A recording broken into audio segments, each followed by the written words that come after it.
बिहार में कुछ ही महीने बाद विधानसभा के चुनाव होने हैं। सभी राजनीतिक दल चुनाव के लिए अपनी तैयारियां कर रहे थे, लेकिन 24 जून को अचानक चुनाव आयोग की तरफ से बिहार में वोटर लिस्ट वेरिफिकेशन या रिवीजन का निर्देश आता है और हंगामा मच जाता है। विपक्ष ने माना कि ये साजिश है। विपक्ष कोर्ट तक पहुंचा और कल सुप्रीम कोर्ट में इस पर सुनवाई भी हुई।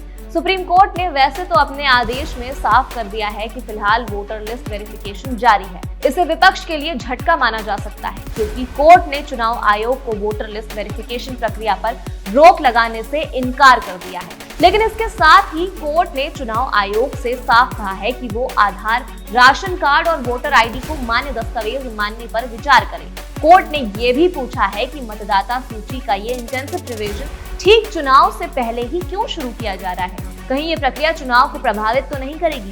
कोर्ट का ये कहना है कि नागरिकता जांच की जिम्मेदारी गृह मंत्रालय की होती है, चुनाव आयोग की नहीं।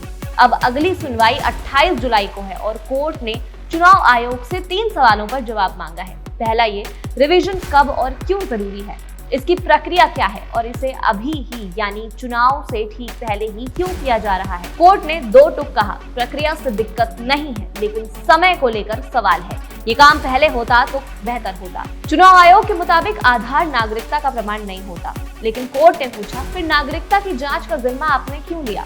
आपको बता दें कि चुनाव आयोग ने वोटर वेरिफिकेशन के लिए 11 डॉक्यूमेंट्स को मंजूरी दी थी, जिनके आधार पर यह तय होगा कि बिहार में रहने वाला कौन सा शख्स वोट दे सकता है। इन दस्तावेजों में पेंशन लेने वाला पहचान पत्र, जुलाई 1987 से पहले सरकार, स्थानीय निकाय, बैंक, डाकघर, LIC, PSU द्वारा जारी डॉक्यूमेंट्स, सरकार की तरफ से जारी जन्म प्रमाण पत्र, पासपोर्ट, मान्यता प्राप्त बोर्ड या विश्वविद्यालय का एजुकेशन सर्टिफिकेट, स्थायी निवास प्रमाण पत्र, वन अधिकारी प्रमाण पत्र, वैध जाति प्रमाण पत्र, राष्ट्रीय नागरिक रजिस्टर प्रमाण पत्र, परिवार रजिस्ट्रेशन और सरकार की ओर से जारी जमीन या मकान आवंटन प्रमाण पत्र शामिल है। वही विपक्ष की दलील है कि जब Aadhaar card, voter ID card, ration card दूसरे सरकारी कामों में मान्य होते हैं तो वोटर लिस्ट वेरिफिकेशन में इसकी इजाजत क्यों नहीं? सुप्रीम कोर्ट ने इस पर सहमति जताते हुए चुनाव आयोग को सलाह दी है कि वो इसे शामिल कर ले।